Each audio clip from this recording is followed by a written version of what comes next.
देशातल्या आशा आणि गटप्रवर्तक महिलांना भारत सरकारने मागील अनेक महिन्यापासून केंद्र सरकारकडून मिळणारा हिस्सा दिलेला नाही। त्यामुळे या वाढत्या महागाईच्या काळामध्ये देशातल्या सर्वच आशा आणि गटप्रवर्तकांना महागाईचे चटके आणखीन तीव्रपणे बसत आहेत। अर्थात या बाबीला या सरकारला चिंता नाही, परवा नाही आणि या प्रश्न सोडवण्याच्या बाबतीमध्ये ते विचार करत नाहीत। आपण वाट पाहत आहोत की तेही कधी निर्णय करतायत।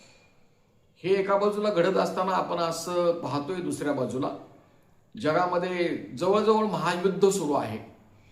अमेरिकन साम्राज्यवादी आणि इस्रायलने मिळून नरसंहार करून इराणवर युद्ध लादलेलं आहे।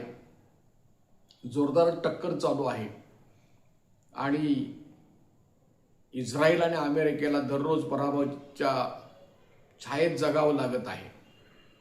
याचा अतिशय वाईट परिणाम भारतातल्या जनतेवर झालेला आहे, विशेषतः कामगार वर्गावर झालेला आहे।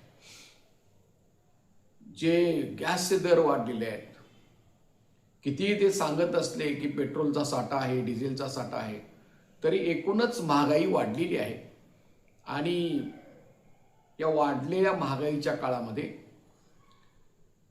या तेलाचे दर वाढल्यानंतर आपोआपच सर्व वस्तूंची महागाई वाढते। अगदी हॉटेलमधल्या खाद्यपदार्थांचे दर वाढत चाललेले आहेत। या महागाईपासून यांनी काही दिलासा दिलेला नाही, काही सूट दिलेली नाही, गॅसवर सबसिडी दिलेली नाही आणि तिसऱ्या बाजूला त्यांनी पोटाचा चिमटा काढलेला आहे, केलेल्या कामाचा मोबदला सुद्धा दिलेला नाही। त्यामुळे आशा गटप्रवर्तक असोत किंवा एकूणच योजनाकर्मी कर्मचारी असोत, त्यांना संघर्ष करून सुद्धा काही मूलभूत मागण्या ज्या आहेत, ज्या वेतन वेळेवर देण्याच्या मागण्या आहेत, त्याला सुद्धा वेळ लावला जात आहे। म्हणजे ही काय मागणी आहे का? 5-6 महिन्यापासून केलेल्या कामाचा मोबदला दिलेला नाही आणि तो मिळावा म्हणून काही संघटना त्याच्या जाहिराती करत बसतात।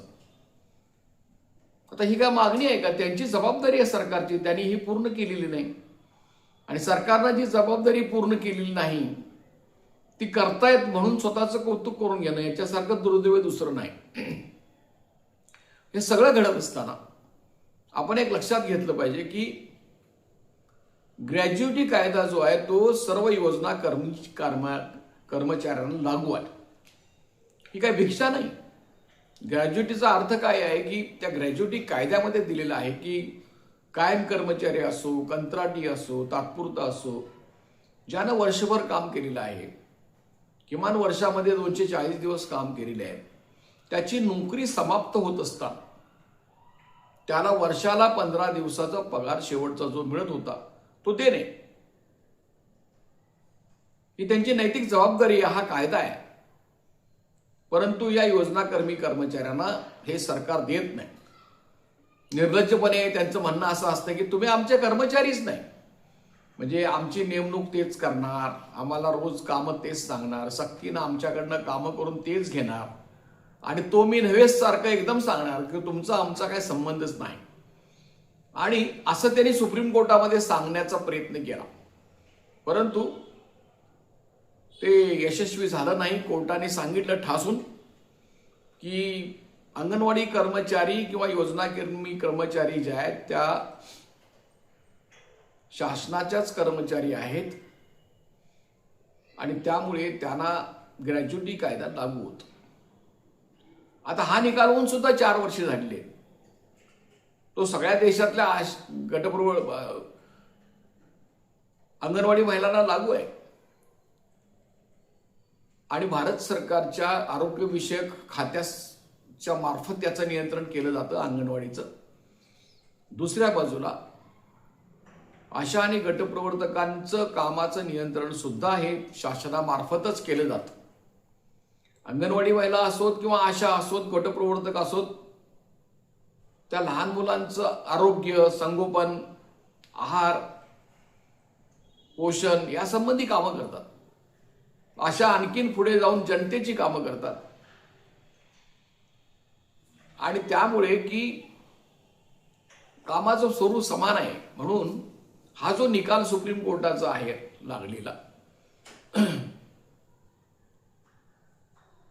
न्यायमूर्ती ओक आणि न्यायमूर्ती रस्तोगी यांनी दिलेला निकाल तो 25 एप्रिल 2022 रोजी दिलेला आहे.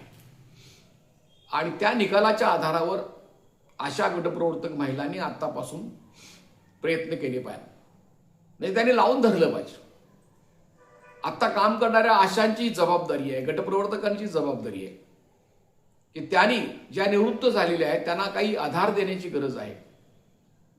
त्यांना काही आधार मिळू शकतो. वर्षाला 15 दिवसाचा पगार, जितकी वर्षे काम केलेले असेल तितका सगळा पगार त्यांना मिळाला पाहिजे. अजून पेन्शन लागू नाही, पेन्शनचा कायदा सुद्धा लागू होतो, प्रॉव्हिडंट फंड लागू करून घेतलेला नाही, त्याच्या व्याख्येमध्ये सुद्धा आशा गटप्रवर्तक बसतात. तर हे सगळं सुरू आहे. त्याच्या संदर्भामध्ये आता सध्या तरी एक बाब ताबडतोबीनं आशा गटप्रवर्तक महिलांनी केली पाहिजे सुरुवात म्हणून.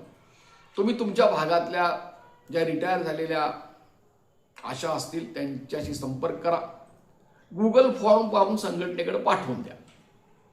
ज्यांना पाहिजे असेल त्यांनी लिंक असेल किंवा व्हॉट्सअपवर टाकायचं असेल जरूर त्याने आमच्याशी संपर्क करा, त्यांना गुगल फॉर्म मिळेल.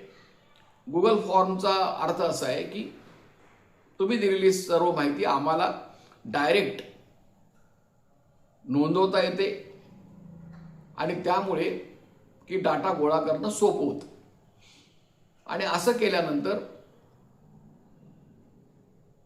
त्या रिटायर झालेल्या आशा किंवा गटप्रवर्तक महिलांच्या केसेस लेबर कोर्टामध्ये टाकावे लागतील आणि तिथून निकाल घेऊन आपल्याला त्याचा आग्रह धरला पाहिजे. कारण त्यांना आज मागणी केली सरकारकडे की ते देत नाहीत, ते लागू नये म्हणून सांगतात आज ग्रॅज्युएटी. तर हे सर्व करायला पाहिजे. आणि ही कामावर असणाऱ्या आशांची सुद्धा मोठी जबाबदारी आहे की त्या सुद्धा आज ना उद्या रिटायर होणार आहेत. त्यांच्या रिटायरच्या वेळेला जर कायदा नसेल तर ते बरोबर नाही. म्हणून ज्या निवृत्त झालेल्या आहेत त्यांच्यासाठी लढा करणे हे निवृत्त न झालेल्या आशा आणि गटप्रवर्तक महिलांचं कर्तव्य आहे. गटप्रवर्तक महिला त्यांच्या 11 महिन्याच्या ऑर्डर्स 20-20 वर्षापासून निघतायत. त्याच्यातल्या काही महिला ज्या आज कामावर नसतील, त्यांची ऑर्डर निघालेली नसेल, ते सुद्धा जर असतील आणि त्यांची जर 5 वर्ष झालेली असतील तर जरूर त्यांनी संघटनेशी संपर्क करावा.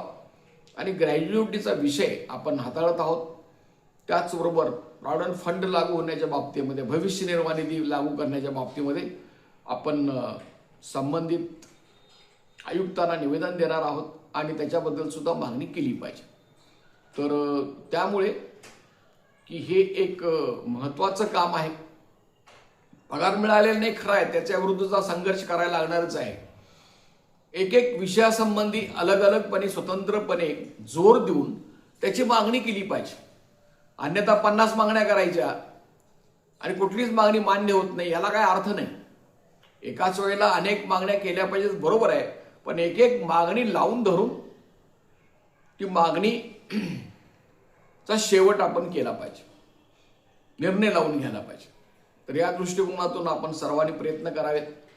मी शंकर पुजारी, महाराष्ट्र राज्य आशा गटप्रवर्तक आरोग्य कर्मचारी संघटनेचा अध्यक्ष आहे. हे यूट्यूब चॅनल जे आहे ते असंघटित उद्योगातील कामगारांसाठी चालवलं जातं, विनामूल्य आहे.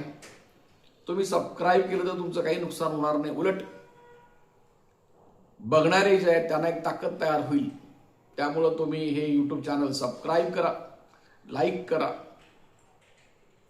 फॉरवर्ड करा. मी शंकर पुजारी, माझा मोबाईल क्रमांक आहे 9960499366. जरूर संपर्क करा. एवढे सांगून मी आजचे मुद्दे पूर्ण करीत आहे. धन्यवाद.